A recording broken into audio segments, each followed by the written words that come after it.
है guys, Binance पे एक ऐसा ऑप्शन मौजूद है जिसको आप यूज करके अपने लॉस को स्टॉप कर सकते हैं, साथ में लोअर लो पे बाइंग एंड हायर हाई पे सेलिंग भी कर सकते हैं। आई नो आपको ये बात थोड़ी डिफिकल्ट लगी होगी, लेकिन आई एम श्योर आपको क्लियर कट समझ आ जाएगा क्योंकि इसमें कोई टेक्निकल चीज नहीं है। सो गाइस, कभी कभार हमारे साथ क्या होता है कि हम लिमिट बाय ऑर्डर लगाते हैं। मसलन बिटकॉइन इस वक्त 100,000 पे ट्रेड कराए और हम लिमिट ऑर्डर लगाते हैं कि बिटकॉइन जब 98 या 97 पे आए तो हमारा बाय हो जाए, लेकिन वहां पर बिटकॉइन में एक अचानक सडन डंप देखने को मिलता है और बिटकॉइन 90,000 से भी नीचे चला जाता है और हम रिग्रेट करते हैं कि काश हमने 90,000 पे ऑर्डर लगाते, या इसी तरह सेल ऑर्डर में भी यही मसला होता है। लेकिन यहाँ पर बाइनेंस हमें एक बेहतरीन ऑप्शन देता है जिसको यूज करके हम मैक्सिमम प्रॉफिट बना सकते हैं। सो गाइस, बगैर टाइम वेस्ट किए चलते हैं बाइनेंस पर।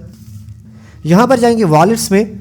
सो यहाँ पर करंटली इस अकाउंट में $13 के पोल कॉइन पड़े हैं। सो गाइस, आज की पूरी प्रैक्टिस हम इस कॉइन पे करेंगे। सो वापस जाएंगे मार्केट्स में और यहाँ पर सर्च कॉइन पेयर्स में पोल सर्च करेंगे। यहाँ पर पोल USDT। सो गाइस, यहाँ पर पोल का चार्ट ओपन हो चुका है। यहाँ पर जाएंगे सेल में।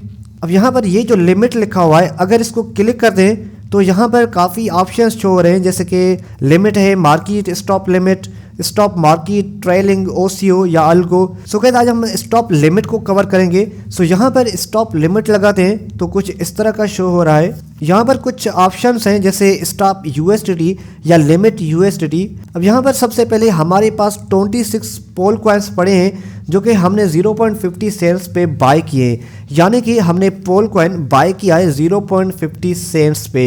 अब यहाँ पर मसलन मैं चाहता हूँ कि मैं पोल कॉइन 0.60 पे सेल करूँगा। मुझे लग रहा है कि पोल 0.60 सेंट्स पे इजीली जाएगा, लेकिन ये भी सोच रहा हूँ कि अगर ऐसा ना हो कि पोल 0.60 को टच करने के बाद कहीं ज़्यादा ऊपर न चला जाए, मसलन 0.70 या $1 पे, और मैं एक अच्छा प्रॉफिट मिस कर दूँ।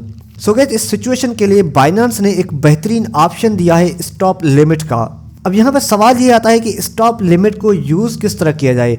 मिसाल के तौर पे मुझे पोल कॉइन 0.60 पे सेल करना है तो मैं लिमिट में 0.60 लिखूंगा, फिर उसके ऊपर जो पोर्शन है स्टॉप का, इसमें मैं फॉर एग्जांपल 0.65 लिखूंगा, फिर नीचे 100% और करूंगा सेल पोल, तो ये मेरा ऑर्डर लग चुका है। अब यहाँ पर क्या होगा, जब पोल 0.60 पे जाएगा तो ये मेरा सेल नहीं होगा। जब पोल 0.65 पे जाएगा तो वहाँ पर मेरा ऑर्डर जनरेट हो जाएगा 0.60 का। अगर वहाँ से पोल वापस आता है 0.60 पे तो मेरा सेल हो जाएगा। इनकेस अगर 0.65 से ऊपर चला जाता है तो ये मेरा सेल नहीं होगा। इसका फ़ायदा क्या होगा, अगर पोल 0.65 को टच करके वापस आता है तो 0.60 पे ये मेरा सेल हो जाएगा, फिर चाहे उसके बाद 0.50 पे आ जाए या 0.40 पे आ जाए तो ये मेरा 0.60 पे सेल हो जाएगा। लेकिन अगर 0.65 से ऊपर चला जाता है तो हमारा सेल नहीं होगा, फिर हमें टॉप पे सेल करने का मौका मिलेगा। अब इसी तरह हम अगर बाय में जाएं तो बाय में भी कुछ इस तरह का ही सिस्टम है। मसलन पोल इस वक्त 0.50 पे ट्रेड कराए और मुझे 0.40 पे बाय करना है, तो यहाँ पर मैं स्टॉप में 0.40 लिखूंगा, फिर लिमिट में 0.42 लिखूंगा। अब जब भी पोल 0.42 पे आएगा तो मेरा बाय नहीं होगा और न ही 0.40 पे।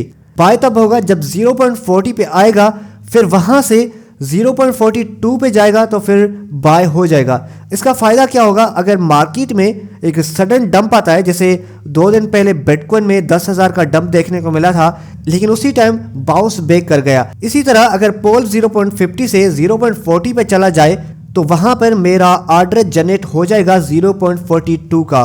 अगर वहाँ से और नीचे गिरता है मसलन 0.35 या 0.30 पे तो मेरा बाय नहीं होगा।